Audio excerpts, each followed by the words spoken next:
Damos la bienvenida al moderador, el doctor Jack Burga. Él es representante de Catholic Relief Services, CRS Perú. Él es especialista en la promoción de pequeñas microempresas y en gestión de instituciones de desarrollo. Lleva 24 años de experiencia profesional. Ha conducido instituciones, programas y proyectos de cooperación internacional. Es de profesión ingeniero químico y administrador de empresas con especialidad en gestión de pymes en la Universidad de Lima. Ha complementado su formación en el extranjero con los siguientes cursos de microfinanzas en la Universidad de Boulder, en Colorado, en Estados Unidos y en la India. Tiene una especialización en servicios de desarrollo empresarial en la Universidad de Springfield, en Gran Bretaña. Es expositor internacional de temas vinculados a la promoción de la pyme y de microfinanzas. Actualmente se desempeña como asesor regional de microfinanzas para CRS en América Latina y el Caribe, agencia de cooperación de la Iglesia Católica de los Estados Unidos. Se desempeña también como profesor universitario externo de los diplomados de microfinanzas, antipobreza, finanzas rurales, asesoría y consultoría de MIPES y negocios rurales. Gestión para pequeñas empresas, organizaciones para las universidades, entre ellas la Pontificia Universidad Católica del Perú, la Universidad Nacional Mayor de San Marcos y la Agraria La Molina. Lo acompañan en este debate el doctor Hugh Allen, director ejecutivo de BSLA. Él es licenciado en educación, es experto en temas de microfinanzas y actividades de desarrollo de mercados y nuevas tecnologías. En la actualidad trabaja para promover el modelo de agencia de desarrollo multisectorial y ONGs a través de BSL Associates. Otro de los integrantes de este debate es el doctor Fermín Vivanco. Él es especialista senior en el Fondo Multilateral de Inversiones FOMIN del Banco Interamericano de Desarrollo BID en Washington. Posee cerca de 20 años de experiencia en servicios financieros para población tradicionalmente no atendida. La mayor parte de su experiencia y de su trabajo ha sido en América Latina y en el Caribe. En su posición actual en el FOMIN, el señor Vivanco lidera la temática de ahorros, pagos y nuevos canales de distribución. Es jefe de equipo para proyectos que promueven nuevos usos de tecnologías, de la inclusión financiera, ahorros de hogares de bajos ingresos, apoyo a intermediarios financieros orientados a población y empresas no bancarias, a proyectos de empresarios sociales en la región. Ha publicado muchos artículos y blogs sobre inclusión financiera en las páginas web. Nuestro tercer experto que conforma este grupo es el doctor Emilio Pauselli. Él es consultor internacional en desarrollo sostenible. Se dedica también a la filosofía, coordina desde hace 14 años el ciclo máster filosóficos y tareas vinculadas al desarrollo humano. En este ámbito es consultor de empresas en temas de recursos humanos, es asesor de organismos públicos nacionales e internacionales en temas de desarrollo con equidad y orientados a grupos comunitarios en temas de estrategias productivas sustentables. Esta última actividad lo ha llevado a los últimos 20 años a la realización permanente de talleres y procesos formativos, en especial con grupos de desocupados, comunidades fuertemente afectadas por la falta de trabajo e ingresos, cooperativas y otras organizaciones económicas alternativas, organizaciones de microfinanzas y grupos religiosos, étnicos, comprometidos con la mejora de las condiciones de vida de las comunidades. Es autor de numerosos artículos y tiene diversas publicaciones. Otra de nuestras participantes en este debate es la doctora Diana Rocío Castañeda Suárez. Ella es la subdirectora de Coordinación Normativa. Es abogada de la Universidad del Externado de Colombia, con especialización en Derecho Financiero y Bursátil de la misma universidad. Desde el 2009 es subdirectora de Coordinación Normativa de la Superintendencia Financiera de Colombia. Cursó el 6º Programa Internacional de Especialización en Finanzas y Administración de Riesgos de la Superintendencia de Banca, Seguros y AFP de Perú, Universidad del Pacífico, en el año 2009. Ha desarrollado su carrera profesional como asesora de la misma subdirección y directora de Gobierno Corporativo de la misma entidad. También laboró en la Dirección de Regulación Financiera del Ministerio de Hacienda y Crédito Público.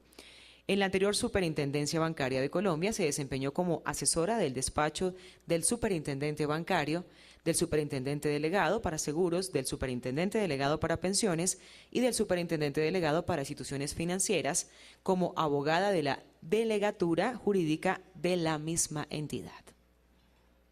El último integrante de este debate es el doctor Daniel Castellanos García. Él es vicepresidente económico de Asobancaria. El doctor Castellanos es economista de la Universidad de los Andes, tiene una maestría en economía de la Universidad de Londres y es candidato al doctorado en crecimiento y economía internacional en la misma universidad. Inició su carrera profesional como investigador del Banco de la República y posteriormente se vinculó al Departamento Nacional de Planeación como jefe de la Unidad de Investigaciones Públicas y de la Unidad de Análisis Macroeconómico. Trabajó en el BBVA Colombia como responsable del área de estudios económicos de la entidad. De allí regresó al Departamento Nacional de Planeación como coordinador del Plan Nacional de Desarrollo y gerente de competitividad. Fue profesor investigador de la Facultad de Economía de la Universidad de los Andes, centro educativo en el que actualmente es profesor de la Escuela de Gobierno y Departamento de Ciencias Políticas. Ellos son nuestros panelistas para este debate de la mañana de hoy. Sean ustedes bienvenidos a su auditorio. Muchas gracias. Bueno, buenos días a todos y a todas. La verdad es que es un gusto ser el moderador del panel final de este evento. Creo que hemos estado por un día y medio escuchando, compartiendo experiencias, tomando conocimientos. Y bueno, pensamos los organizadores del evento que era bueno tener un panel final que mirara ya no solamente lo que hemos hecho hasta ahora, sino lo que podría ser hacia el futuro. Entonces, el título de este panel es ¿bancarización o no? ¿Hacia dónde deben ir los grupos de ahorro? ¿No? No es el ánimo de nosotros y tampoco creemos que vamos a tener una solución y tampoco seguro va a haber una sola forma de solución en este tema, pero sí es el ánimo de empezar a dialogar sobre esta circunstancia. Los que hemos trabajado en el mundo de las finanzas, de las microfinanzas, hemos visto siempre en el tema de la bancarización y la formalización, pues un aspecto. Aquí nos encontramos con un fenómeno de repente no tan difundido como en África, en América Latina, pero sí con fuertes niveles de crecimiento y con fuertes niveles de interés de parte de organismos de los gobiernos, de organismos de cooperación, de organizaciones internacionales. Entonces, la idea de esta discusión es empezar a dialogar sobre cuáles creemos que son los caminos, los mejores posibilidades y cuáles son los conceptos que creo que detrás, digamos, de las preguntas que se van a hacer pueden aclararnos en mucho, porque efectivamente hay un conjunto de normas en algunos de los países que podría decir, bueno, pues ya existe la norma y se la vamos a aplicar. Entonces, para tener todos más información, pues tengo el gusto de tener un panel de lujo realmente, pues a todos muchas gracias por estar aquí, ¿no? Y lo que vamos a hacer es, voy a hacer primero una pregunta general, los 5 panelistas las van a responder, y luego voy a hacer una pregunta en específico para cada uno de ellos. Sin embargo, en la pregunta en específico, si alguno de los otros 4 panelistas tiene algún interés específico en poder aportar a esa pregunta, pues va a tener la posibilidad de aportar. La pregunta general y las preguntas específicas van a tener 5 minutos por cada uno de ustedes. Por favor, seamos estrictos con el tiempo porque pues todos tenemos una planificación y hay una clausura pendiente después de este panel. Las réplicas, digamos, de un minuto que van a hacer, a las que no les toque las preguntas en específico, pues van a tener 1 minuto, así que les voy a pedir ser muy concisos. Como tercera parte, pues van a venir las preguntas de ustedes. Entonces, esto no es como los anteriores paneles en donde se hacían presentaciones. Aquí va a haber discusión y debate. Entonces, ustedes, como participantes, pueden desde ya escribir las preguntas que quisieran hacer. ¿Sí? Muy bien. Entonces, vamos a lanzar la primera pregunta. ¿Es necesaria la bancarización de los grupos de ahorro? Esta es la pregunta general y por favor cada uno 5 minutos. Vamos a empezar con el doctor Hugh Allen. Muchas gracias.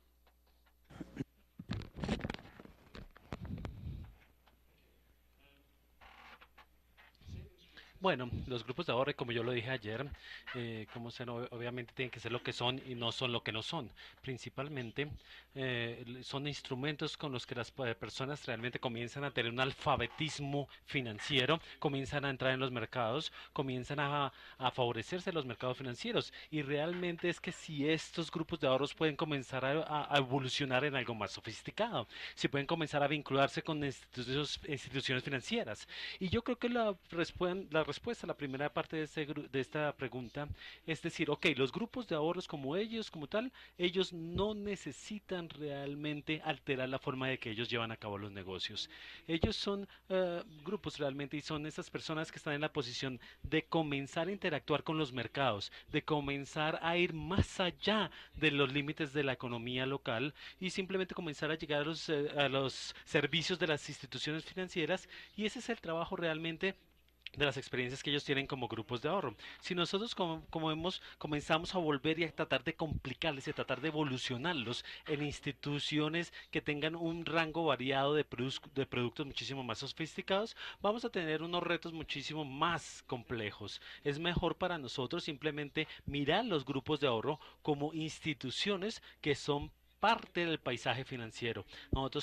Tenemos personas en Nairobi que tienen un banco realmente de $700,000 que pertenecen a tres grupos de ahorro diferentes. Uno es de bienes raíces, uno solamente servicios financieros a sus miembros también. Entonces esos grupos como tal, en esencia, no necesitan transformarse como tal. Ahora, todo lo que tiene que ver con la parte externa, podemos ver dos asuntos fundamentales. El primero es la presunción por parte de muchísimas personas que realmente no están muy involucradas con los grupos de ahorros en creer que, que lo que les falta a las personas es el acceso a los créditos y los grupos de ahorro obviamente no van a poder suministrar esta clase de préstamos. La primera parte también de esto es que simplemente para mí es muy interesante porque yo veo muchos grupos de ahorro con miles de dólares y que pueden ser capaces también incluso de dar crédito a sus participantes, a sus miembros. Entonces estamos diciendo, no, ¿será que esos préstamos realmente son adecuados? Y viendo desde el punto de vista de los grupos, estamos diciendo a través de 92,000 grupos, todo lo que tiene que ver con el activo total de que tienen esos grupos, el 50% se utiliza para préstamos. Entonces, eso es lo que tiene muchísima capacidad en términos de proveer esas sumas que los miembros necesitan. De todas formas, hay algunos miembros en esos grupos que realmente no van a cumplir eso. Personas que necesitan préstamos a mucho más largo plazo, con intereses muchísimo más favorables, porque ellos van a invertir a largo plazo en un negocio o pagar por una construcción o algo así. Entonces, realmente la pregunta aquí es, ¿será que el grupo debe estar relacionando con las instituciones financieras con el fin de proveer esos servicios o esos capitales adicionales? Y yo creo que la respuesta desde mi perspectiva sería tampoco, no. Los individuos como tal deben de ser capaces de hacer eso directamente, pueden participar como miembros como tal en las instituciones microfinancieras. Pero si usted va a traer capital a los grupos, capital externo, usted también tiene que reconocer que hay riesgos asociados. Lo primero que yo diría es que el ahorro es una proposición que tiene que tener mucha seguridad y todo lo que tiene que ver con la liquidez del grupo, los ahorros, por ejemplo, los depósitos individuales que quieren comenzar también de pronto comprar al mundo exterior servicios que realmente son muchas posibilidades positivas que pueden ser ofrecidas por los grupos también. Bueno, cuando hablamos de los créditos, la experiencia es bastante mixta. Nosotros sabemos de un estudio que se hizo en el Banco Mundial por Jessica Mary hace varios años que los grupos que están prestando o que están trayendo capital externo para aumentar el tamaño de sus préstamos realmente tienen unas diferencias de tasas de interés bastante bajas. Estamos hablando, esto lo hicieron un estudio alrededor de 15 países y estábamos diciendo que la tasa de retorno era del 65%. Ellos encontraron que estos grupos que dependían exclusivamente de sus propios ahorros para créditos, encontraron que tenían un promedio de retorno del 98%. Estamos hablando de una diferencia de 33% y esto realmente ya sea que tengan o no acceso a créditos externos. Paul Ripple hizo también un estudio y eso fue ya hace como 2 o 3 años, si no estoy mal, en el que comenzaba a mirar grupos que comenzaban a prestar externalmente, de externos, de grupos externos y otros grupos que no pedían prestados.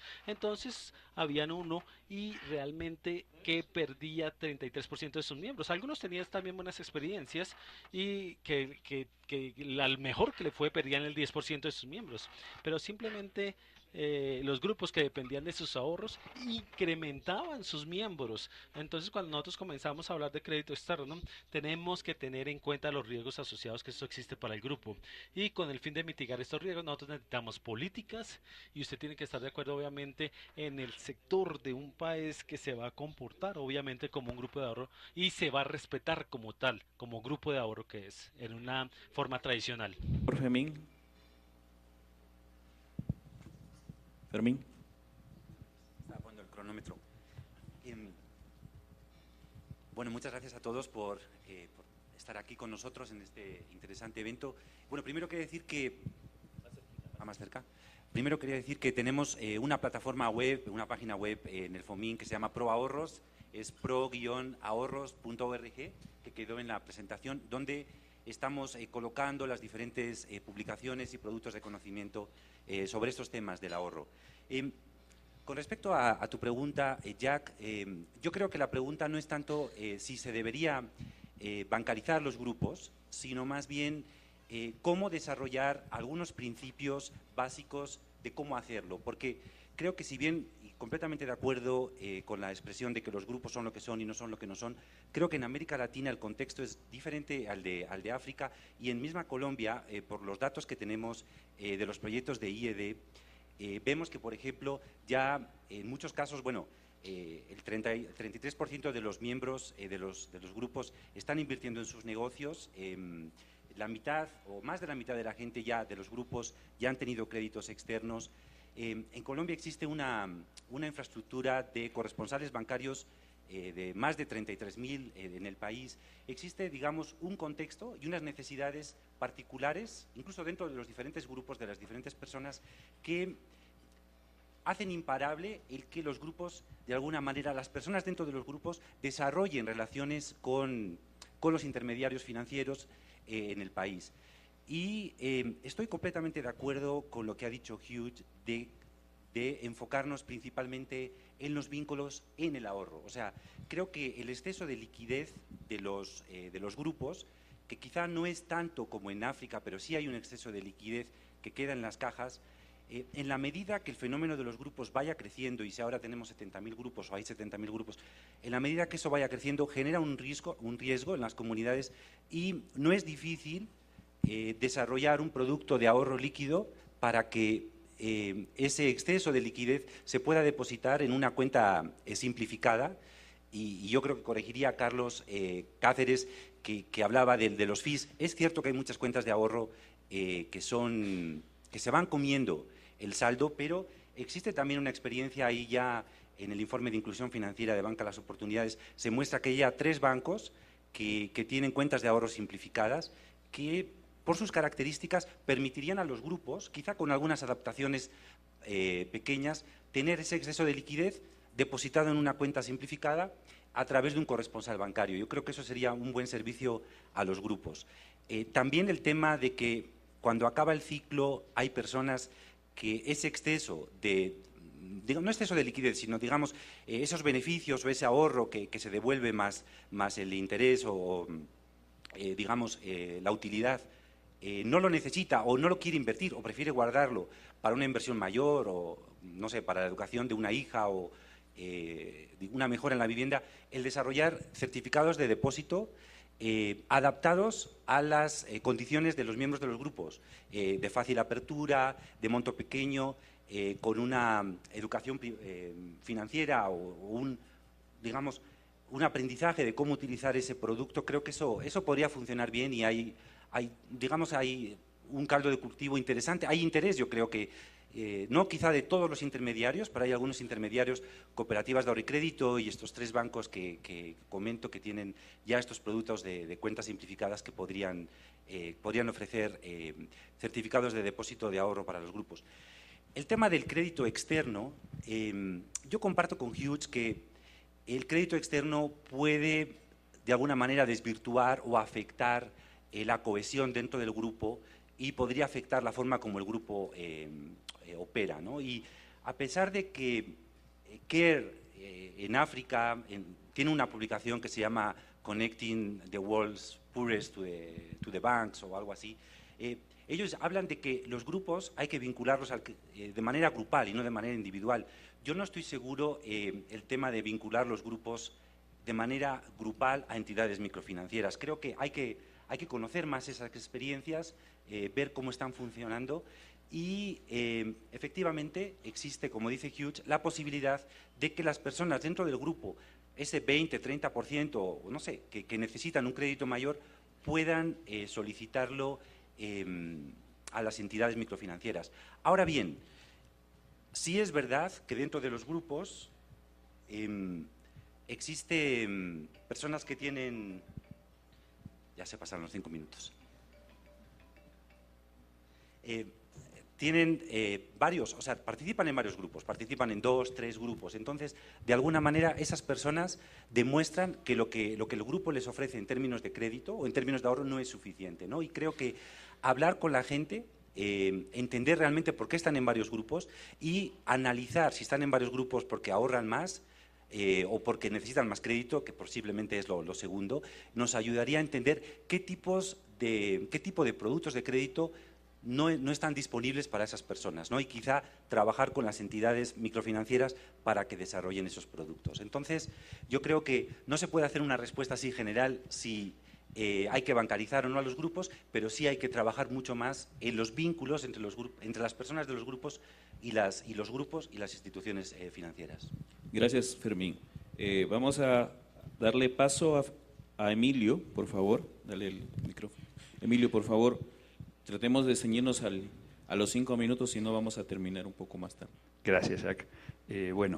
Gracias a todos por estar aquí. Aquí en mi cartelito dice que soy filósofo. Eso no es del todo cierto, filósofos somos todos, ¿no? Porque todos pensamos sobre la vida y hacemos lo que podemos y a veces aún menos, ¿no? Pero es cierto que a los que nos dicen filósofos es porque no hemos podido superar esa etapa de la infancia que es la edad del porqué, ¿no? Y ya luego seguimos toda la vida, ¿no? ¿Por qué? ¿Por qué? ¿Por qué?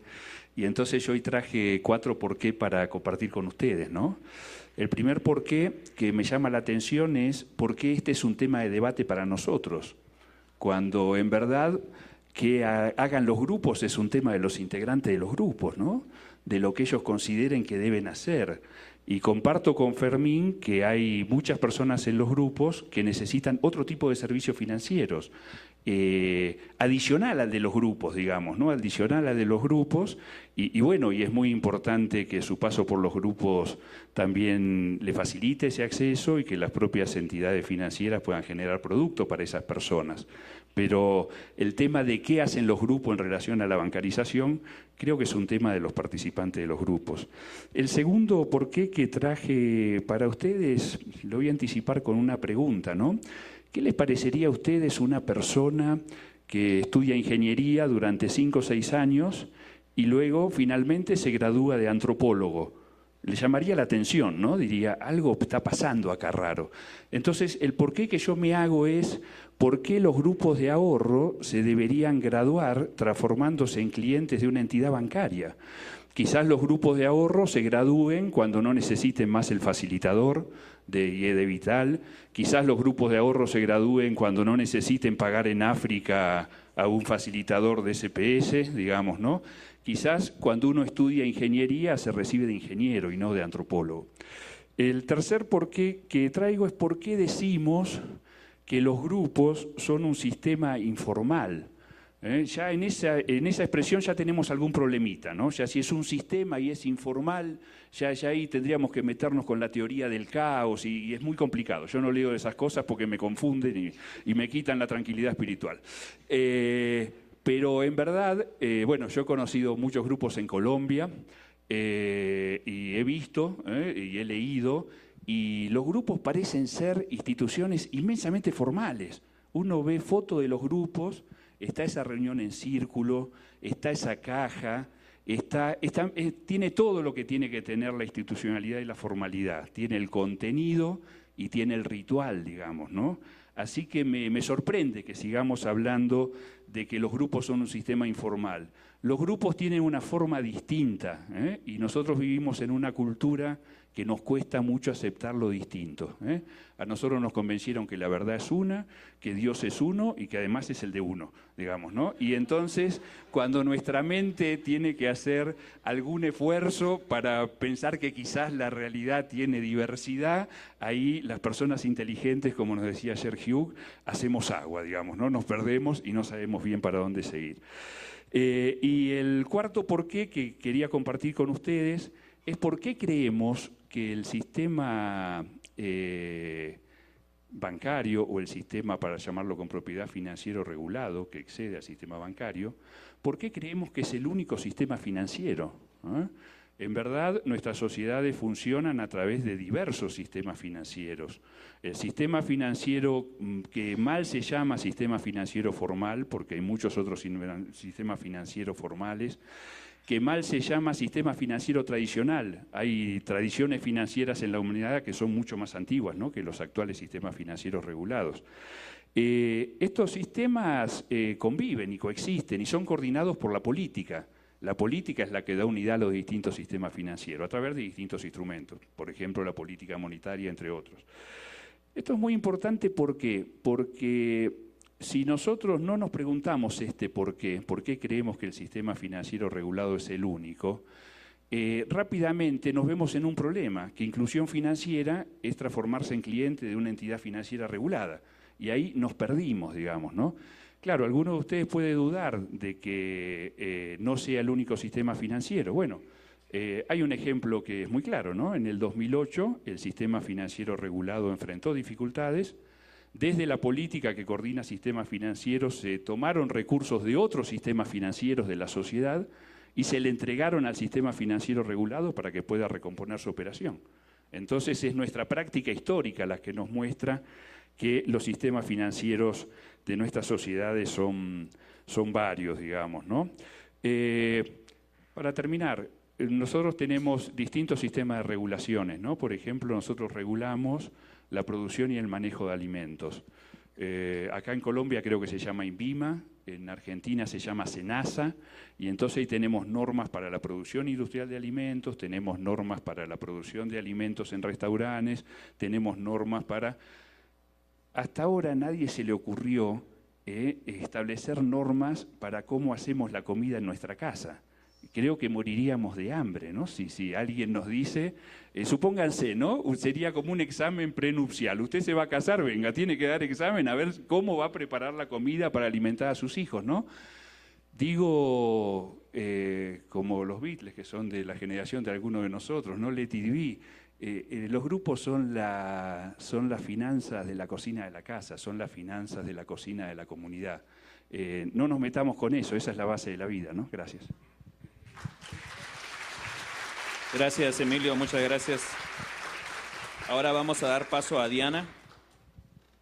Bueno, buenos días a todos. Mil gracias a Banca de Oportunidades y a todos los presentes por la invitación. Desde el punto de vista del supervisor financiero, en la consideración que tenemos nosotros, como vemos los grupos de ahorro, es un primer paso para lograr la bancarización y el objetivo de política de inclusión financiera del gobierno nacional, porque vemos que siendo dos cosas diferentes no son dispares sino complementarias, porque en un punto del crecimiento de esos grupos de ahorro hay necesidades que no van a poder cumplirse dentro de los mismos integrantes.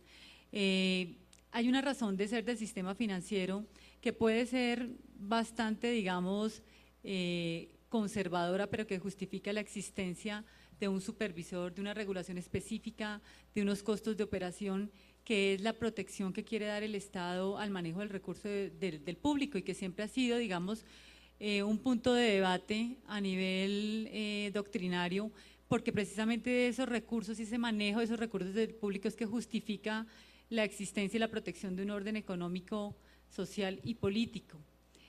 Recordemos la experiencia de 2009, lastimosamente el tema de las pirámides nos recordó otra vez la importancia que es la confianza en los actores que manejan ese tipo de dineros. Desafortunadamente, estamos en una sociedad en la cual el incentivo de unos mayores intereses siempre lleva a que nos desprendamos de la rigurosidad con que tomamos unas decisiones. Hay regulación de tiempo atrás que siempre se ha criticado por lo costosa, porque no atiende las necesidades de la población, pero creo que la política del gobierno se ha ido reflejando en la modificación y en la moligeración de esas cargas regulatorias para que la banca pueda llegar a todos los niveles de la población. En un punto, cuando nacen los grupos de ahorro, responden a una necesidad que entendemos no cubre la banca tradicional, por eso se crean, por eso se forman, por eso crecen y por eso funcionan. Hay un segundo momento en el cual las necesidades que no cubren esos grupos, como lo vemos nosotros desde el punto de vista de supervisión, deben ser cubiertas por agentes que llevan una tradición y un conocimiento en el ofrecimiento de otro tipo de servicios y que pueden ayudarle a esta población precisamente a mejorar sus condiciones de vida desde la base. También, como lo comentaba Fermín, hay riesgos inminentes en el manejo de los recursos, que esos son los riesgos que están mitigando las diferentes regulaciones que emite el gobierno nacional.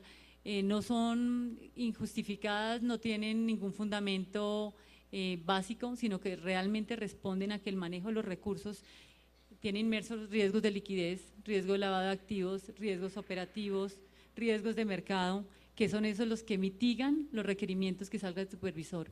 Cuando dejamos que esos recursos sigan creciendo indiscriminadamente en manos de personas que no conocen cuál es la razón de ser y cómo se mitigan esos riesgos, corremos el riesgo de que se pierdan y la base y el fundamento de la confianza en el sector financiero se puede perder y con eso perder todo lo que llevamos, digamos, alcanzado en estos años. No obsta también para decir que la banca tiene que ser consciente que el acercamiento a la población no lo puede hacer con la misma rigurosidad que lo hace de la población de altos ingresos que ha tenido acceso a la banca toda la vida, sino que tiene que adaptarse a las necesidades y creemos que todo lo que ha pasado con el tema de corresponsales bancarios, que ha crecido, que ahora hay una nueva regulación para que también haya otro tipo de productos que se ofrezcan a través de los corresponsales, es una respuesta, digamos, a este proceso.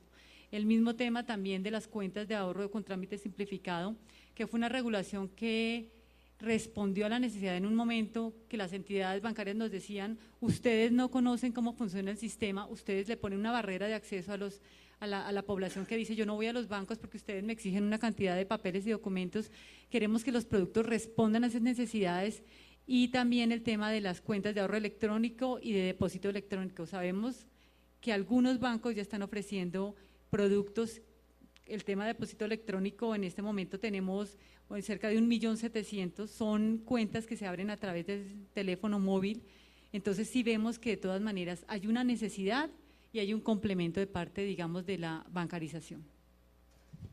Gracias, Diana. Finalmente, para el último panelista, Daniel, por favor. Bueno, muchísimas gracias. Si yo tuviera un cartelito, mi cartelito no diría que soy filósofo, sino que soy economista. Y claramente los economistas no son filósofos. O tal vez son filósofos. Robert Hale Bronner escribió un libro muy famoso que se titulaba The Worldly Philosophers, que era un libro sobre las grandes mentalidades económicas del mundo.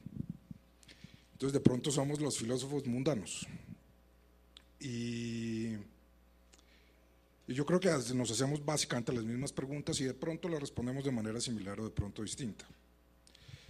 Una de las habilidades que tienen los economistas es siempre cambiar la pregunta, nunca responden la pregunta que les hacen, entonces son necesarios los grupos de ahorro y yo voy a cambiar la pregunta, yo diría yo no creo que sea necesario, yo creo que sería equivocado ponerle como una meta definitiva a los grupos de ahorro que tengan que bancarizarse, pero sí creo que es conveniente que eso suceda. En alguna medida yo pensaría que buena parte del trabajo que se hace, no solamente a través de los grupos de ahorro, sino de otros mecanismos de construcción de capital social, de educación financiera, etcétera, es un poco que todas las personas tengan acceso a una serie de servicios que una sociedad moderna y compleja provee. Entonces, para mí, la pregunta es si hay unos servicios que están disponibles para las personas, pues que libremente decidan si quieren acceder a ellos o no. Eso es como, no sé, ponerse un cuestionamiento sobre si hay un desarrollo de tecnologías de la comunicación que deben terminar en que la gente utilice el teléfono celular. Pues puede que lo utilicen, puede que no, pero debe dejar uno la puerta abierta para que esa tecnología sea usada por todas las personas. En últimas, lo que uno quisiera es que una buena sociedad permitiera que todas las personas decidieran si quieren acceder a esa tecnología o no. En ese sentido, me parece que los grupos de ahorro le plantean uno preguntas interesantes. La primera pregunta es si deben moverse el ahorro a otros productos financieros. Un grupo de ahorro deja de ser un grupo de ahorro cuando se preocupa por empezar a prestarle a otras personas que están por fuera del grupo de ahorro. Ahí deja de ser una entidad de ahorro para convertirse en una entidad de crédito. Es otra cosa, hay una transformación. El grupo de ahorro debe facilitar la inclusión financiera como grupo para los miembros del grupo de manera individual. No tengo una respuesta clara a eso, pero sí me parece razonable que si se decide como una política pública permitir que los grupos de ahorro se muevan al sector financiero, pues haya mecanismos por medio de los cuales lo puedan hacer.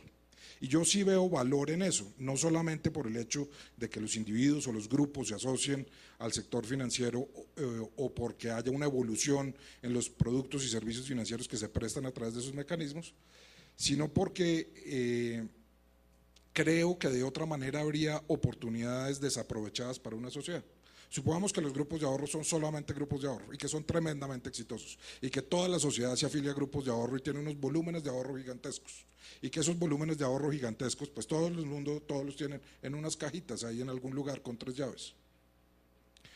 ¿No estaría perdiendo esa sociedad unas grandes posibilidades de crecimiento y desarrollo por no tener unos mecanismos para convertir ese ahorro en inversión, que es lo que hace un sistema financiero formal? Entonces, yo creo que esas preguntas no se pueden plantear en blanco y negro. Yo sí creo que hay mecanismos de construcción de capital social que no pueden ser minusvalorados, de educación financiera que no pueden ser minusvalorados, pero que uno tiene que dejarles la posibilidad de que se desarrollen. Yo voy a hablar por mi experiencia personal. Yo formo parte de un grupo de ahorro sin saber que había una metodología y este evento me ha llamado la atención sobre la metodología de los grupos de ahorro. Y llevo 15 años en un grupo de ahorro que me ha servido para construir capital social de manera muy fuerte. Tan fuerte que me permite mantener un diálogo con mi exseñora, incluso si no tuviera otros caminos de diálogo con ella. Y sigo hablando con ella porque el grupo de ahorro me da un espacio para seguir hablando con ella y hay un espacio de humanidad con ella. Y seguimos hablando de cómo manejar esos recursos y nos hemos dado cuenta que los volúmenes de ahorro que hemos venido generando son tantos que realmente empezamos a necesitar el sector financiero para hacerlo. Yo no veo, digamos, contradicción en ese tipo de cosas, pero al principio nunca nos planteamos, este grupo de ahorro necesita llegar a un banco, nunca lo hicimos. Fue un desarrollo natural y yo creo que ese desarrollo es el que uno le debe dejar libremente a estos grupos de ahorro. El reto sí está en facilitar los instrumentos para que esa transición se dé en el caso de que esos grupos decidan que esa transición debe darse por cualquier razón. Gracias Daniel. Bueno, ahora vamos a empezar a hacer las preguntas individuales, pero vamos a ir en sentido inverso de cómo iniciamos, así que vamos a empezar nuevamente con Daniel. Y vamos a pedirles por favor que también las preguntas van orientadas usualmente, digamos, a su experiencia, a su representación que tiene en este momento. Entonces a Daniel se me ocurre justamente lo último que estás planteando, de estos mecanismos, porque de lo que hemos dicho aquí es evidente, digamos que los grupos de ahorro son grupos de ahorro y que debemos darles libertades, pero también es evidente que cuando van creciendo, van pasando los ciclos, los miembros de los grupos de ahorro pues van necesitando de otras posibilidades de acceso financiero, pues van necesitando créditos si es que necesitan y que el grupo no se lo puede proveer. Entonces, desde tu experiencia, Daniel, ¿cuáles crees que pueden ser esos mecanismos que estabas empezando a decir hacia el final? ¿Cuáles crees que pueden ser esas posibilidades desde los practicantes de las finanzas, bancos, instituciones microfinancieras, cooperativas, en su relación con los grupos? Por favor, ¿puedes darnos tu respuesta? A ver, digamos, yo creo que una necesidad obvia que surge muy rápidamente en un grupo de ahorro es la necesidad de financiación. Y me parece que en los grupos de ahorro las necesidades de financiación que se satisfacen son en cierta medida limitadas. Nuevamente hablando desde mi experiencia personal, en mi grupo de ahorro yo nunca he podido endeudarme para comprar vivienda. Sí he podido endeudarme para comprar bienes de consumo durable, pero no para comprar una vivienda.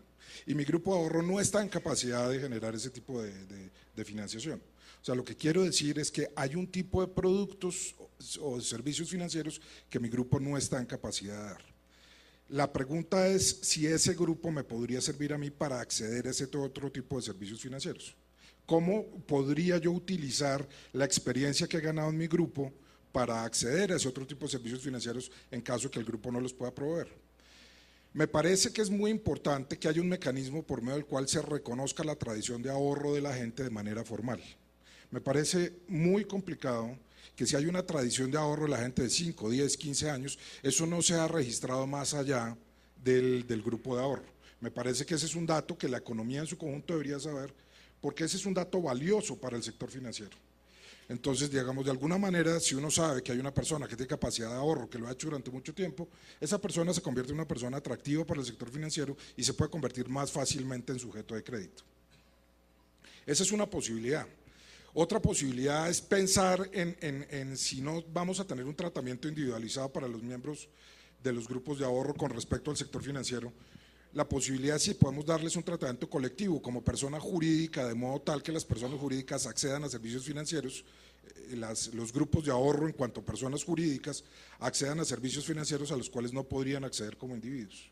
Esa es otra posibilidad, me parece, pero que requeriría el desarrollo de unos productos especializados para atender ese tipo de población. No estoy seguro de que en este momento haya como una masa crítica que le diga al sector financiero que es racional meterse en el diseño de esos productos, pero yo creo que uno como sociedad también puede tomar decisiones y decir que si ese es el camino para avanzar, pues la política pública puede inducir al sector financiero a avanzar en esa ruta.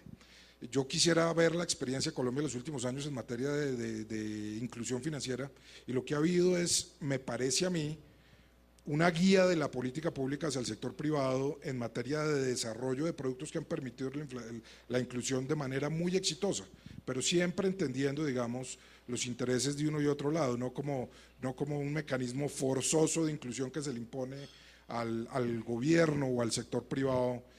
Creo que cuando el espíritu es colaborativo, realmente los resultados pues toman tiempo, pero son espectaculares, y lo que ha logrado Colombia en los últimos 8 años en materia de inclusión, midiéndola ya sea por otorgamiento de microcréditos, ya sea por expedición de cuentas de ahorro simplificadas o ya sea por el desarrollo de productos transaccionales, es simplemente espectacular, es francamente espectacular, pero no se montó de un día para otro y hubo un esfuerzo mancomunado de política pública del sector privado discutiendo cuáles son las necesidades que hay y cómo mejor se pueden satisfacer con base en desarrollos regulatorios y digamos operativos por parte del sector privado.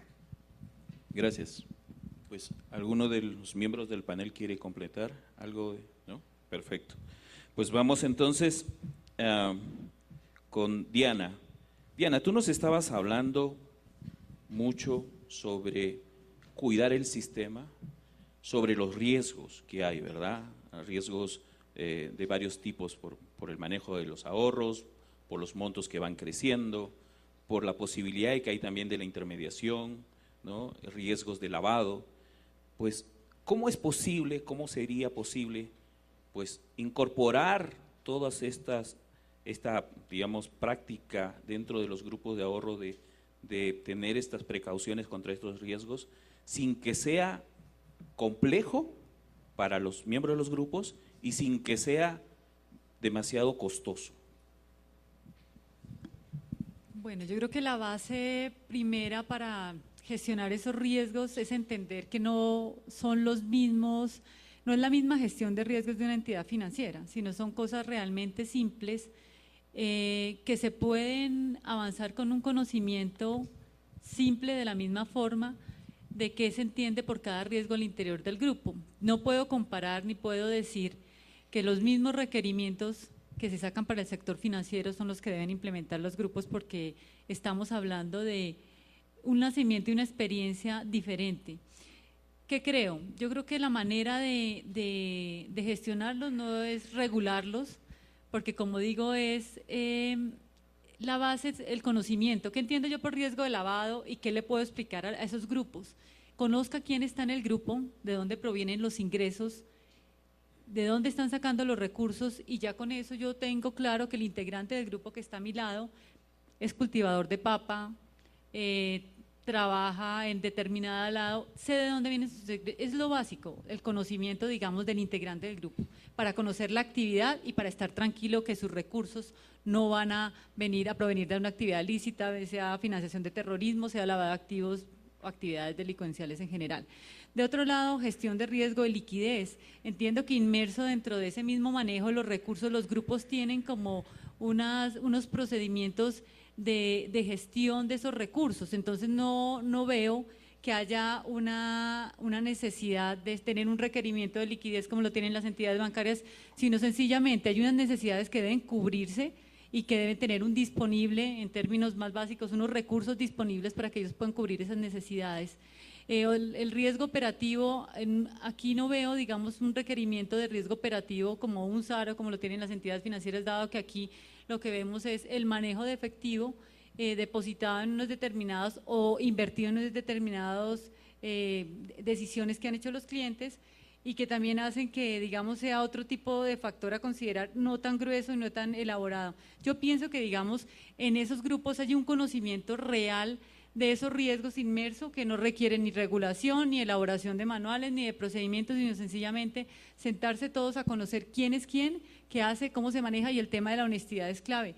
O sea, yo no, también digo el tema de la idoneidad y de la ética, saber quién está entrando a ese grupo para no correr un riesgo también inminente que el día de mañana esa persona que manejó los recursos se pueda ir con eso. Es más conocimiento, honestidad, transparencia y la misma relación personal que existe entre los mismos miembros del grupo, lo que da esa gestión de los riesgos, así lo veo. Muchas gracias. Vamos a pasar a Emilio.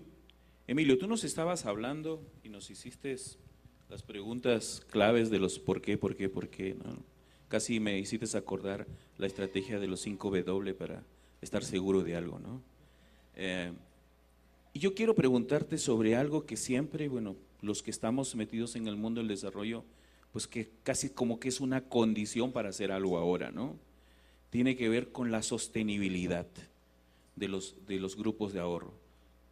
Y por eso creo que también tiene algo que ver con este tema de bancarización. Entonces, ¿cómo ves como filósofo este tema de sostenibilidad? Tenemos que mirarla desde el punto de vista de economista, bueno, estoy entre un economista y un filósofo, o tenemos otras aristas realmente de las cuales podríamos preocuparnos sobre este tema de sostenibilidad.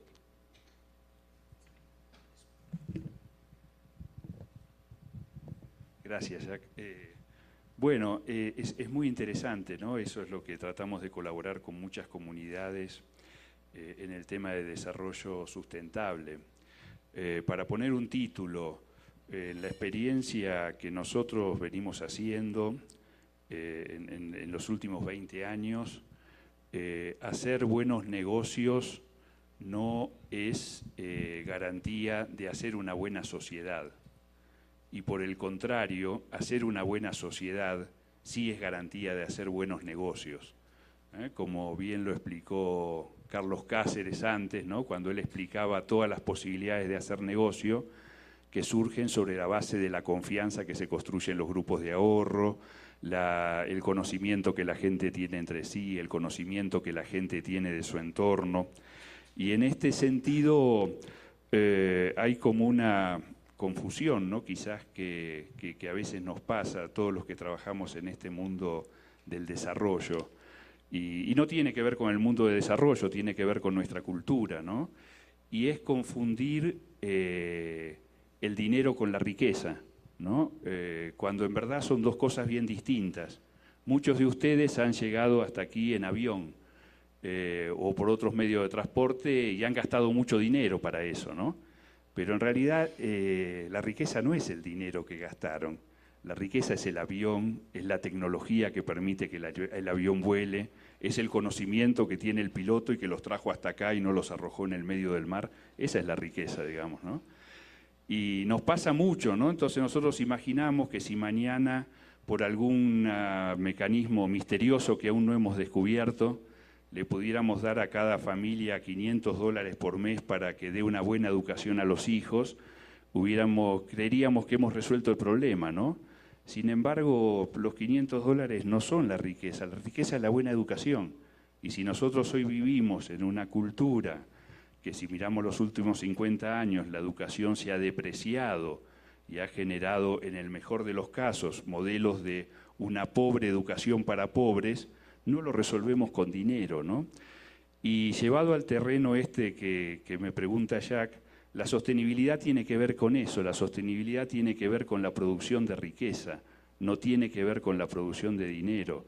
El dinero es un sistema muy útil que hemos inventado los seres humanos para poder hacer una cantidad de transacciones, para poder nosotros previsionar cosas para el futuro, acumular, etcétera, etcétera, ¿no? Pero en verdad las cosas que nosotros tratamos en nuestros trabajos de mirar son otras, ¿no? Y mirando desde ese punto de vista a los grupos de ahorro y crédito autogestionados, la verdad que el dinero es una excusa, ¿no? Estos grupos, además de ahorrar, lo que producen es sociabilidad, y esa sociabilidad que produce es lo que nos genera una mejor sociedad y lo que nos genera una perspectiva de inclusión financiera, económica, buenos negocios, etcétera, ¿no? Eso es lo que yo podría comentar para todos ustedes. Gracias, muchas gracias, Emilio.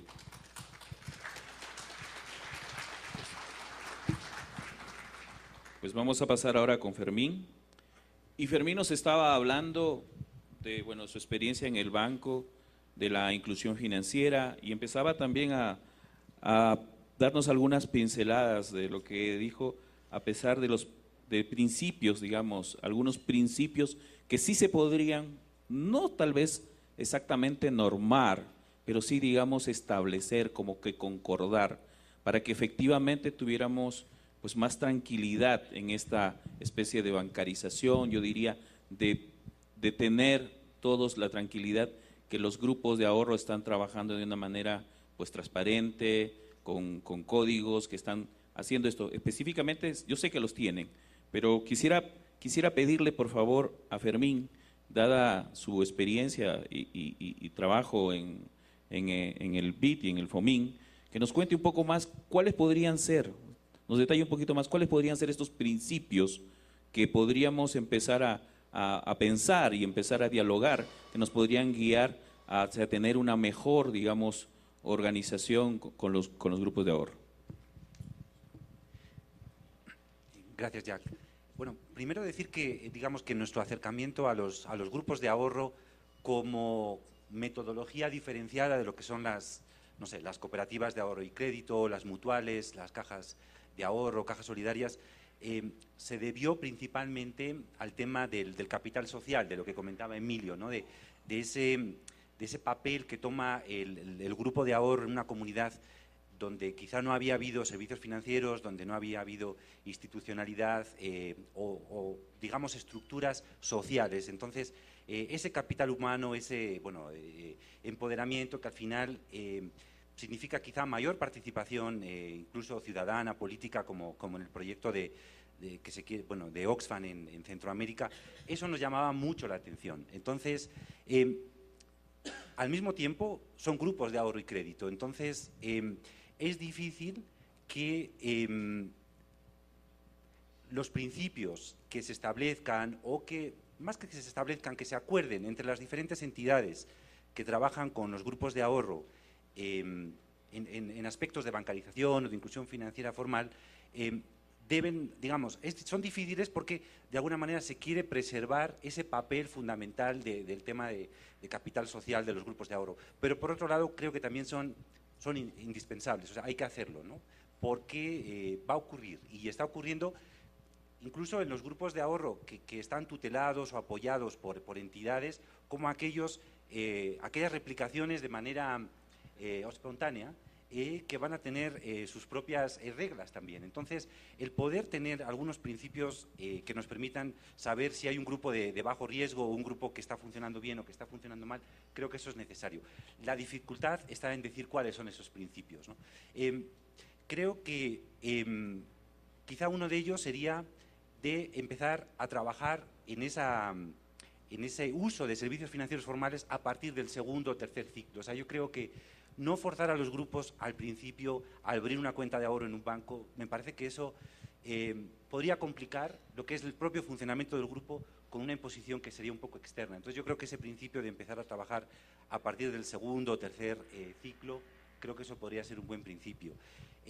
También yo creo que en las entidades se debería establecer un monto máximo para tener en las cajas. O sea, si un grupo de manera recurrente tiene liquidez que no está colocando en los créditos, no tiene sentido que esa liquidez constantemente continúe en las cajas. O sea, y eso depende del contexto del país, de la región, de cómo están funcionando los grupos, pero se debería tener algún tipo de regla o ayuda para ver en qué momento merece la pena abrir esa cuenta de ahorro para el exceso de liquidez. Entonces, creo que esos podrían ser ejemplos de dos principios, por lo menos para el tema de exceso de liquidez. Para el tema de certificados de depósito de ahorro a largo plazo para aquellos que retiran su ahorro y no tienen cómo invertirlo, creo que es importante trabajar con las instituciones financieras. O sea, yo no creo que en el mercado quizá en el mercado de las cooperativas de ahorro y crédito sí, un poco más, pero en el mercado de los bancos no existen mucha experiencia o mucha apertura a que una persona vaya con el equivalente a, no sé, a 150 o $200 para abrir un certificado de depósito, ¿no? Entonces, habría que desarrollar algún tipo de certificado de depósito de apertura simplificada y con un tipo de plazos que se ajustara a la experiencia de los grupos, ¿no? Y yo creo que eso, de nuevo, para desarrollar ese tipo de producto habría que trabajar mucho la conversación con los grupos y ver qué es lo que tiene sentido hacer con ellos, ¿no? En el tema del crédito, antes que desarrollar principios, dado que hay mucho más riesgo, yo creo que hay que trabajar mucho más en tener experiencias y evaluarlas, ¿no? Yo creo que en el tema del ahorro sí se pueden tener ya algunos principios básicos. En el tema del crédito hacen falta empujar esas experiencias con IED y aquí en Colombia y Oxfam en Centroamérica estamos apoyando en que se desarrollen esos vínculos financieros, y yo creo que de la evaluación de cómo funcionan esos vínculos podemos desarrollar esos principios para el tema del crédito. Pues muchas gracias, Fermín. Pues vamos a pasar a Hugh, y tengo una pregunta para ti, Hugh, bastante especial, porque lo que quisiéramos saber es, has escuchado a todos los panelistas hablar desde una perspectiva, digamos, de qué podría pasar o qué tendríamos que hacer, digamos, para acceder mejor o tener mejores relaciones entre los grupos de ahorro, sus miembros y las instituciones bancarias. También sobre cómo se podría trabajar una cultura o algún tipo de aproximación al tema de los riesgos, ¿no? Hemos hablado, y acaba de hablar Fermín también, acerca de todo lo que podrían ser estas serie de principios que podrían a todos ayudarnos a poder encaminar mejor, digamos, hacia su paso de los grupos de ahorro hacia un mundo financiero, una articulación con ese mundo financiero. Y también nos hemos estado hablando sobre pues, la sostenibilidad de todo esto. ¿Cuáles podrían ser tus recomendaciones hacia el Estado, hacia los gobiernos, hacia las entidades de supervisión, hacia los practicantes que estamos implementando esta metodología de grupos de ahorro en América Latina? ¿Qué cosas deberíamos tomar en cuenta hacia este camino, hacia ese camino que es justamente el por qué estamos aquí reunidos? ¿Cuáles podrían ser esas recomendaciones que tú nos podrías dejar para que ese camino fuera un poco más sencillo, menos tortuoso? Antes que nada, me gustaría quitarme los auriculares. Antes que nada, me gustaría que todos reconociéramos que ningún servicio financiero existe en aislamiento. No es como si tuvieran los bancos y los grupos de ahorros y ya. De hecho, tenemos que contemplarlas en las relaciones entre ellos y cómo evolucionan. Si son los únicos servicios financieros que tienen que interactuar con ellos, o tenemos la forma de estructurar esto. Rutherford, unos años atrás, publicó un libro en el cual mencionó que la persona promedia en Bangladesh usa 16 servicios financieros 16 veces diferentes.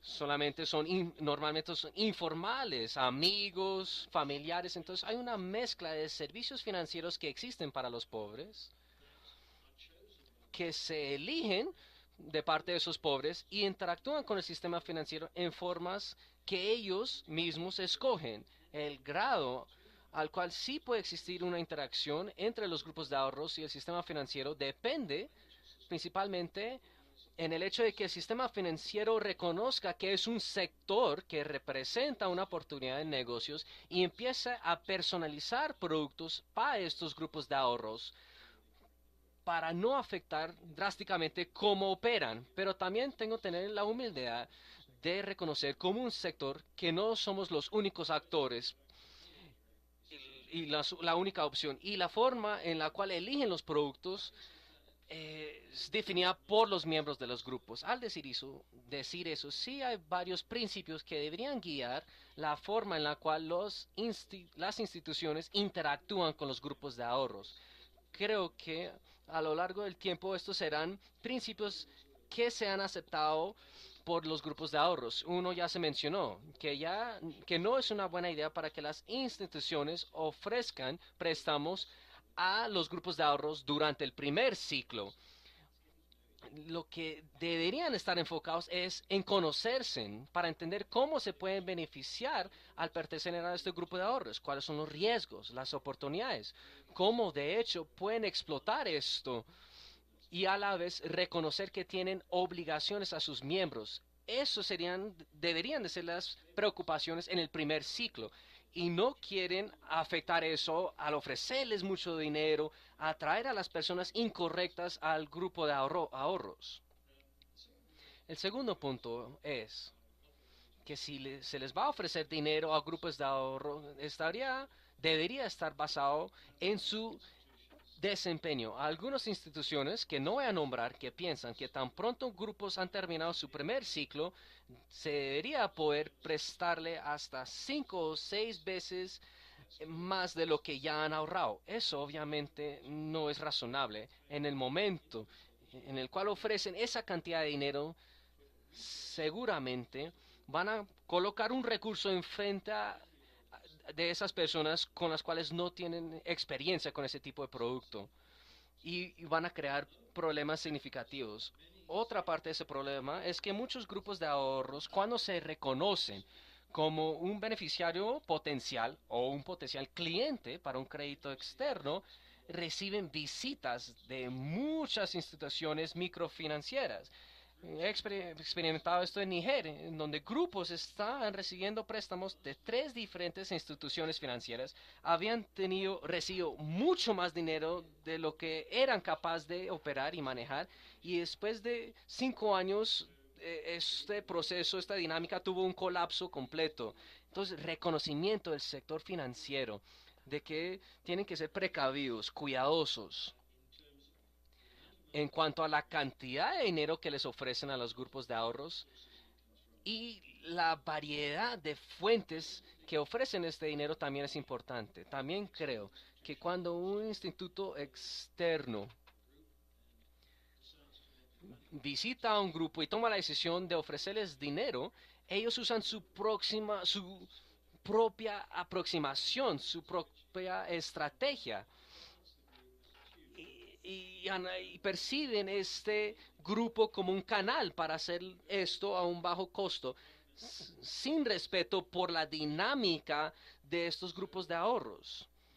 Entonces, prestarle a los grupos y no a los miembros individuales es mejor, en vez de decir le va a prestar a usted y a usted y a usted. Es una buena forma de atacar esto, aproximarse a esto, aunque hay mucho debate con respecto a este tema. Ahora, otro punto, cuando un instituto financiero interactúa con un grupo, tiene que reconocer que el cliente es un grupo, no tiene el derecho de entender o conocer lo que ha sucedido, o no necesita saber quién recibió el crédito. El banco no tiene una relación con los miembros, sino con el grupo. Y finalmente diría que deberíamos estructurar nuestros préstamos a estos grupos, no como préstamos que se pagan en una base estándar, pero se debería ofrecer como una línea de crédito.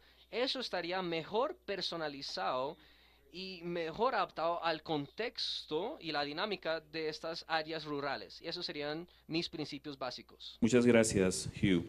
Bueno, vamos a pasar a las preguntas. Ya me llegaron algunas del público, así que yo en algunas de ellas exactamente no dice a quién va, así que yo voy a escoger de los grupos de panelistas quienes la responden, y por favor le voy a pedir a los panelistas que no tomaran más de 3 minutos en responder cada una de ellas.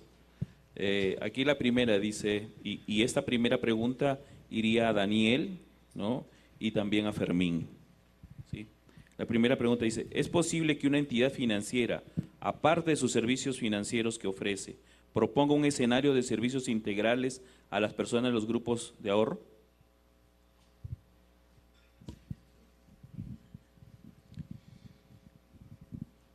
Yo creo que esa es una pregunta muy difícil de responder. Lo que es cierto es que las entidades financieras no son todas iguales y cada una define sus nichos de negocio de manera muy distinta. Hay entidades financieras que se enfocan en clientes de carácter corporativo y seguramente ese tipo de entidades no estaría muy interesada en hacer eso. Hay otro tipo de entidades que se enfocan más en el cliente personal, y hay otras entidades que se enfocan en ciertos tipos de productos. En Colombia, por ejemplo, en los últimos años ha habido una conversión interesante de ONGs que trabajaban el tema de microcrédito, se han convertido en bancos que tienen la facultad legal de hacer todas las operaciones de bancos, pero que concentran su actividad en el otorgamiento de microcréditos. Es posible que algunas de esas entidades desarrollen áreas de apoyo integral a los grupos de ahorro, y me imagino que eso sería más normal en entidades que ya tienen como su foco principal actividades de microcrédito en Colombia, o que por lo menos, aunque no sea su foco principal, tengan una actividad de microcrédito importante. Es claramente una actividad que sería nueva para las entidades financieras, y yo me imagino que ahí habría un proceso de aprendizaje también sobre cómo prestar esos servicios de manera integral y qué se entiende por servicios de manera integral. En síntesis, yo quisiera responder que no lo veo imposible, pero veo que es un reto, y eso no va a ser, digamos, no se va a producir de manera espontánea, sino que tendría que haber un proceso de adaptación para lograr ese resultado.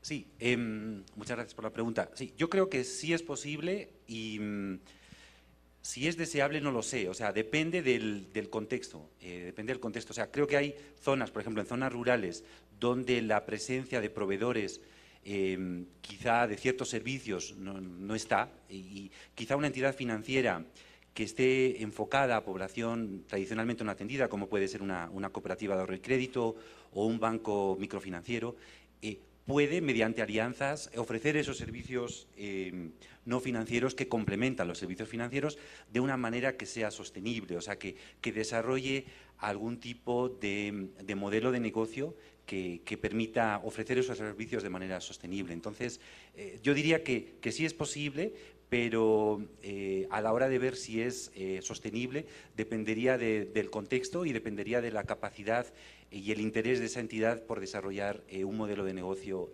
viable. Gracias. Tenemos, bueno, varias preguntas para Diana. Vamos a hacer de a pocos. Dice, la regulación no fue respuesta ni para la crisis de la pirámide ni para el caso de Interbolsa. ¿por qué no considerar no regular como opción de regulación?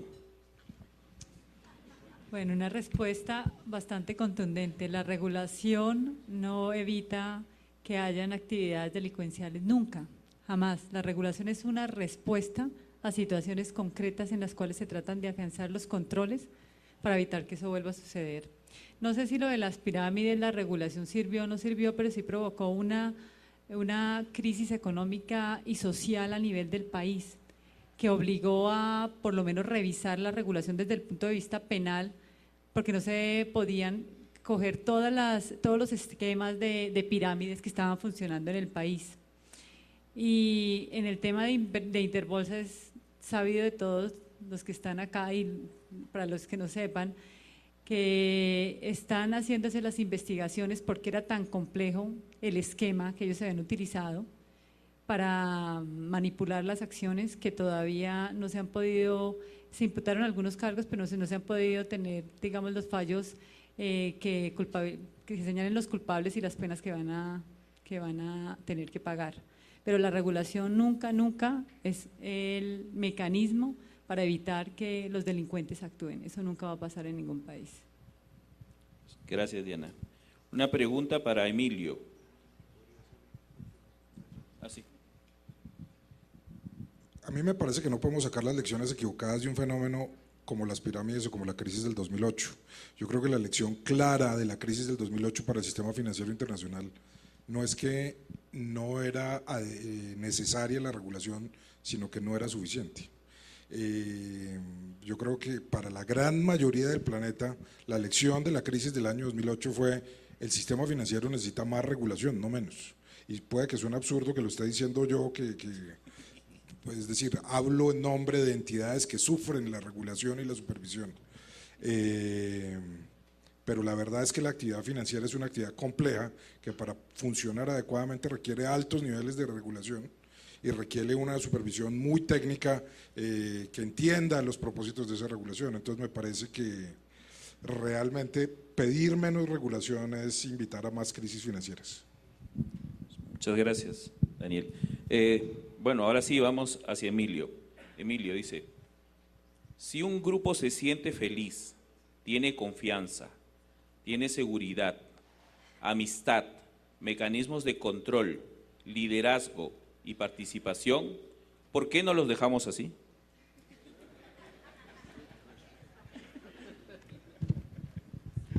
Bueno, sí, ese en primer lugar es una muy buena idea, digamos, ¿no? Lo cual no, los grupos también están conformados por personas. Puede haber personas en los grupos que en algún momento tienen unas necesidades de servicios financieros distintas a las que le ofrece el grupo, digamos, ¿no? Y yo no veo ningún inconveniente en que esas personas puedan movilizarse y que el propio mercado financiero regulado le pueda ofrecer servicios, ¿no?, para completar cosas que ellos sí necesiten. Pero básicamente sí, claro, básicamente la idea de respetar la decisión de las personas y de respetar los sistemas de confianza que se crean entre las personas es muy importante, porque tenemos como dos planos. Un plano es este al que se refería Diana y Daniel, ¿no?, de las necesidades de regulación en determinados movimientos de capitales que pueden ser, si se realizan de manera delictuosa, con consecuencias inmensamente graves para las sociedades, digamos, ¿no? Y ese es todo el sentido que tiene que exista un sistema financiero regulado. Ahora, después existe otra regulación, que es la que genera la sociedad, que es la que generan las personas entre sí, y esa regulación, para los efectos, como en este caso que estamos hablando en el día de hoy de los grupos autogestionados de ahorro, es inmensamente eficiente y no puede ser reemplazada por ningún otro tipo de regulación, ¿no? El conocimiento que tiene cada uno de su vecino, y la opinión y la valoración que tiene de su vecino no la vamos a poder reemplazar por ningún análisis externo que hagamos, ¿no?, por ninguna encuesta, por ningún formulario. Ese es un sistema de regulación real, por eso algunas personas serán aceptadas en los grupos de ahorro y otras no, ¿no? Gracias. A ver, vamos ahora a otra pregunta más para Diana, que por supuesto es una pregunta muy puntual para Diana. ¿En Colombia los bancos pueden recibir ahorros de grupos de personas a nombre del grupo? Como lo explicaba Daniel hace un momento, las personas jurídicas son también susceptibles de abrir cuentas de ahorro. En mecanismos grupales informales no, el mecanismo, digamos, está la constitución de una sociedad para poder abrir una cuenta a nombre de esa sociedad con sus integrantes, con accionistas, pero en este momento, digamos, personas naturales o jurídicas es la posibilidad. Bien, gracias. Vamos, otra pregunta. Siempre me gustaría responder también a esa pregunta. Yo entiendo, y de pronto estoy tan informado, pero yo entiendo que en Colombia no es posible para un grupo de ahorros que es un grupo informal registrarse como una persona legal cuando estamos hablando de abrir una cuenta de ahorros en un banco. Esto requiere un estudio porque en muchos otros países, por ejemplo en Kenia, los grupos que no están registrados, pero sí tienen regulaciones internas y tienen una constitución, tienen realmente la formalidad real de lo que Milo están hablando. Pueden registrarse y se pueden ser reconocidos por el gobierno como teniendo el derecho de participar en estas cuentas. Ok, gracias.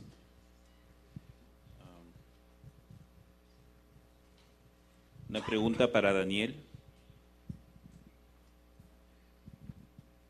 ¿Cómo hacer para desmitificar el acceso al sector financiero formal para que las personas que pertenecen a los grupos de ahorro pierdan el temor de vincularse a este sector? O sea, me están haciendo preguntas pues muy difíciles.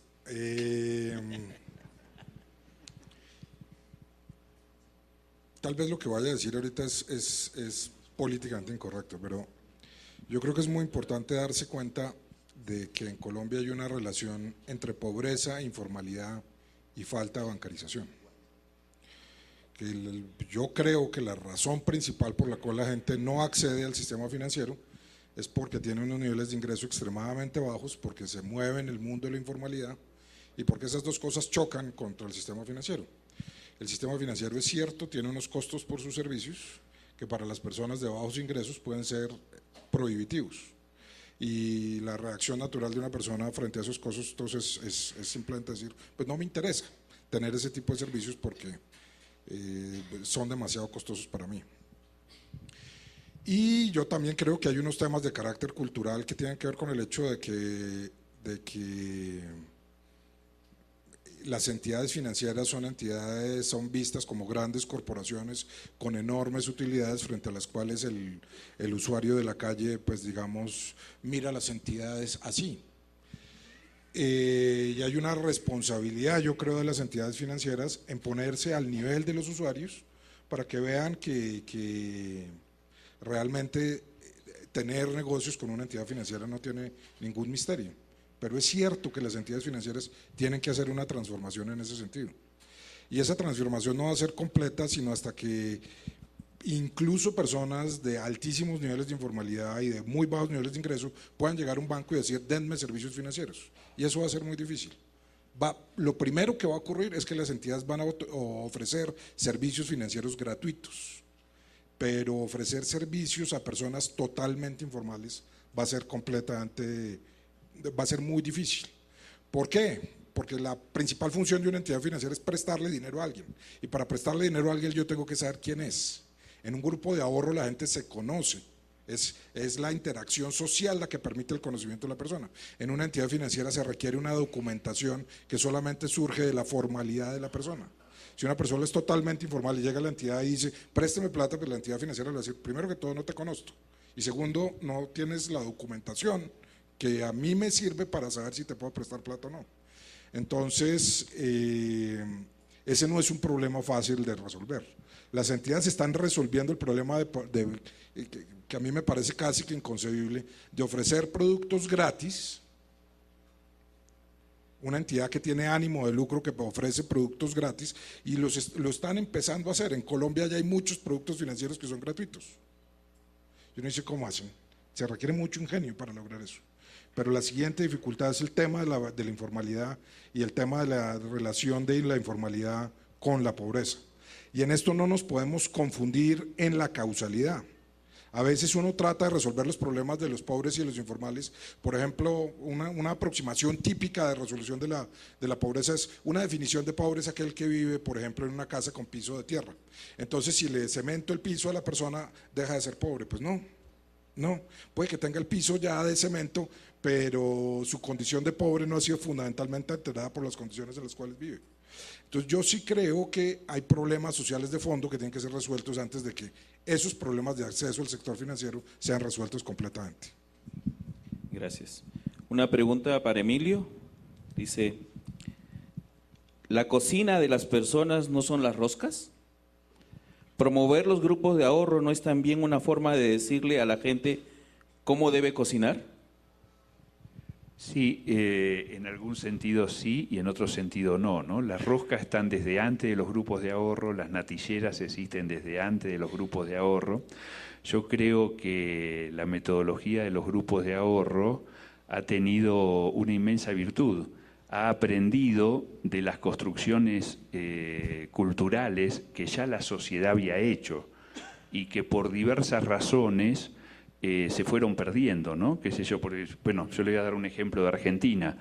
En Argentina, en la década del 60, se desarrolló un sistema financiero popular muy importante alrededor de las ligas agrarias, donde se desarrollaron mecanismos solidarios de aporte a fondos comunes, que luego se le prestaba a los miembros de la liga para recuperarse de malas siembras, de malas cosechas, para aplicar infraestructura, etcétera, etcétera. Y en realidad ese sistema no tuvo ningún problema de sostenibilidad financiera. Ese sistema desapareció cuando asesinaron a todos los dirigentes de las ligas agrarias, ¿no? Cuando el poder político entendió que eso no era conveniente, porque esas personas, luego de estar más organizadas y de hablar entre sí y de plantear sus necesidades, podían reclamar cosas que el sistema tradicional de dominio de la Argentina no estaba permitido dar, digamos, ¿no? Me parece que los grupos de ahorro lo que hacen es rescatar, ¿no?, a las roscas, las natilleras, las cadenas, las vaquitas, como se llaman en todos los lugares de América Latina, y volverlas a poner en circulación, ¿no? Con cierta protección, diciendo, bueno, hay ONG que se dedican a esto, hay instituciones públicas que generan políticas públicas que se dedican a esto, hay organismos multilaterales como el BID que estudian esto y lo apoyan, digamos, ¿no? Estamos volviendo a recuperar lo que la gente ya había inventado, tratando de darle cierta protección para que en algún vaivén o en alguna ocurrencia de alguno de nuestros líderes no vuelva nuevamente a ser arrasado, digamos, ¿no? Gracias, Emilio. Ahora nos quedan dos preguntas más. La siguiente es para Diana y para Daniel. Dice, ¿los grupos son o no inclusión financiera? Si lo son, ¿deberían entonces hacer parte de los indicadores económicos? Esa es una respuesta para mí compleja. ¿Por qué? Porque si hablamos desde el punto de vista formal, inclusión financiera, lo que considera el gobierno es el acceso al sistema financiero formal. ¿Qué pienso yo? Mi opinión, salida, digamos, de contexto de la política y de lo que considera formalmente inclusión financiera. Yo creo que sí es una forma de aprendizaje en el conocimiento del sistema financiero, de los servicios financieros que tiene cada gente. Es una escala como que empieza a arrancar y que la misma gente empieza a determinar sus necesidades, el manejo de los recursos, las necesidades de crédito. Entonces, en mi opinión, vuelvo y digo, sí es un esquema de aprendizaje para lograr otro acceso a la inclusión financiera. ¿Cómo lo veo? No, porque no se incluyen las cifras, porque vuelvo y digo, la política de inclusión financiera tiene unos estándares que son acceso a servicios financieros ofrecidos por entidades vigiladas, pero esto no obsta para que este tipo, digamos, de mecanismos que realmente responden a necesidades de la gente y que tienen que verse como algo positivo para que más adelante la gente, si quiere, llegue al sistema financiero, no quiere, pero se eduque, tenga una educación financiera acertada y que nace de sus propias necesidades, pueda mostrarse como cifras positivas que también dicen en Colombia hay gente que se está preocupando por sus necesidades porque no ha tenido, digamos, otro tipo de ofrecimiento, otro tipo de acceso y que las están cubriendo ellos entre sus propios integrantes. Me parece, digamos, esa es la respuesta. Gracias. Daniel. Sí, yo creo que estoy de acuerdo con Diana. ¿Es inclusión financiera? Yo diría que sí, claramente es inclusión financiera. Se está llevando a cabo una actividad financiera que es una actividad de ahorro y pues evidentemente sería equivocado no denominar a eso una actividad de inclusión financiera. ¿Es inclusión financiera formal? Pues claramente no, no es una inclusión financiera formal. Entonces la pregunta es ¿qué queremos promover? ¿Queremos promover la inclusión financiera? Pues sí, y entonces ahí se está logrando un resultado. Y ese resultado, creo yo, y en eso concuerdo con Diana, es muy importante. Yo no quiero en lo más mínimo minusvalorar el aporte de estas formas de inclusión financiera a la construcción de capital social, a la construcción de educación financiera, etcétera. Me parece que eso es muy importante. Pero también creo de manera categórica que si me están preguntando que si eso contribuye a la inclusión financiera formal, respondería que no. Y yo creo que ahí las autoridades tienen que hacerse una pregunta de fondo sobre, porque nosotros somos evaluados, no nosotros, no es una idea de la superintendencia, es el Banco Mundial, son las instituciones internacionales las que nos comparan en materia de inclusión financiera y cuando sacan sus mediciones de inclusión financiera, no se están preguntando por inclusión financiera informal, se están preguntando por inclusión financiera formal. Luego viene la pregunta del filósofo muy importante, ¿cuál es la distinción entre informalidad y formalidad? Yo creo que es una pregunta absolutamente importante y relevante. Yo no tendría muchos elementos para responder eso, pero sí sé que estar en la informalidad financiera es peor que estar en la formalidad financiera. De eso no me cabe duda. En el caso colombiano, aquel que está en la informalidad financiera tiene unas posibilidades financieras mucho más limitadas y mucho más costosas que aquel que está en la formalidad. Entonces, si hay alguna diferencia entre la informalidad financiera y la formalidad financiera, es que aquel que está en la formalidad tiene un espectro de libertad más amplio, para utilizar la terminología de Amartya Sen, que el que no la está, que el que no está dentro de eso. Entonces, por eso la formalización me parece importante. Ok. La última pregunta es en inglés, así que se lo voy a dejar a Hugh. Antes de responder esa pregunta, me gustaría realmente responder al último comentario que se hizo.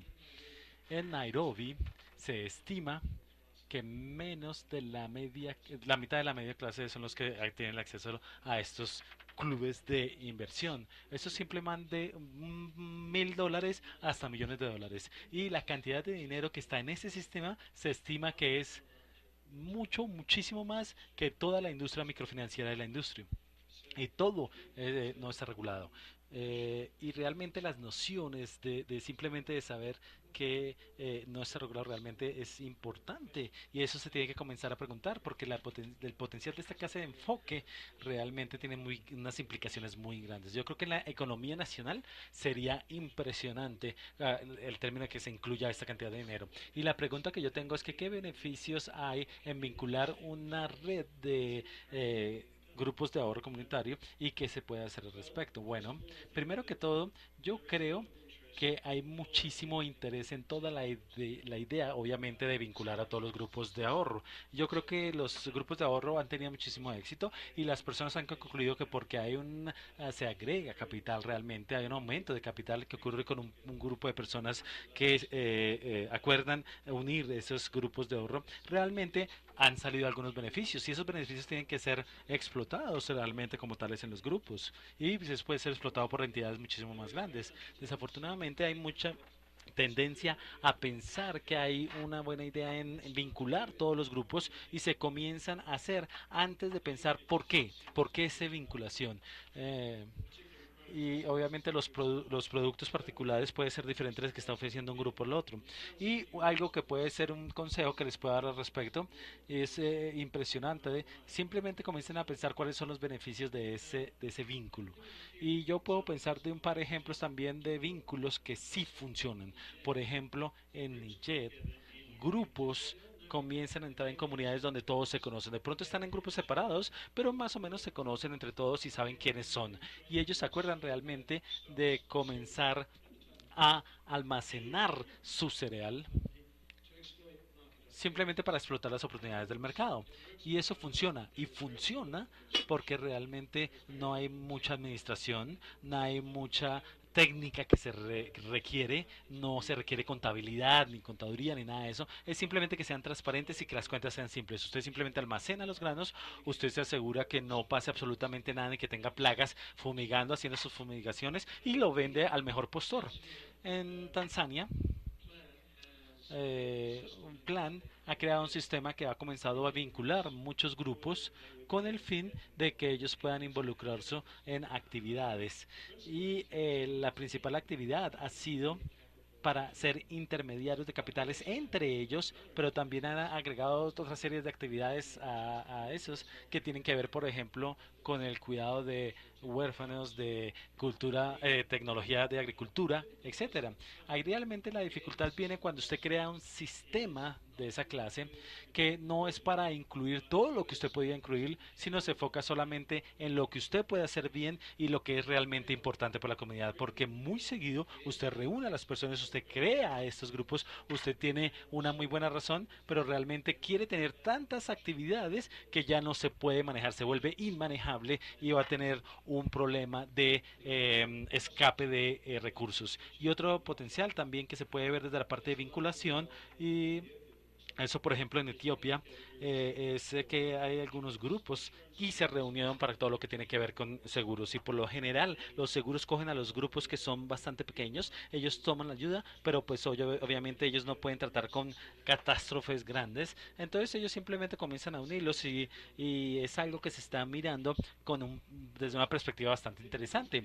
Pero aquí lo que se tiene que enfatizar con todo lo que tiene que ver con estos grupos son dos principios. Primero, piensen por qué quiere hacerlo, limite lo que quiere hacer y asegúrese obviamente que tiene los sistemas de administración al lugar. Es posible es que mirar a ver qué cultura similar existe entre los grupos y eso también puede ayudar. Y una de las cosas que tiene que ser importante es la transparencia y la claridad con todos. Quiero darles realmente las gracias a todos los miembros de este panel.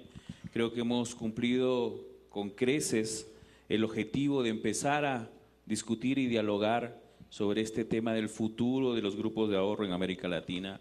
Yo creo que este es simplemente uno de los aspectos de ese futuro y creo que tenemos, por suerte, especialistas, ideas y tenemos experiencia también en América Latina con respecto a cuándo hacemos bien las cosas y cuándo no las hacemos tan bien. Entonces creo que vamos a seguir dialogando y quiero, cerrar este panel agradeciéndole nuevamente a cada uno de los panelistas y también a cada uno de ustedes por su atención. Pues damos paso a la siguiente parte.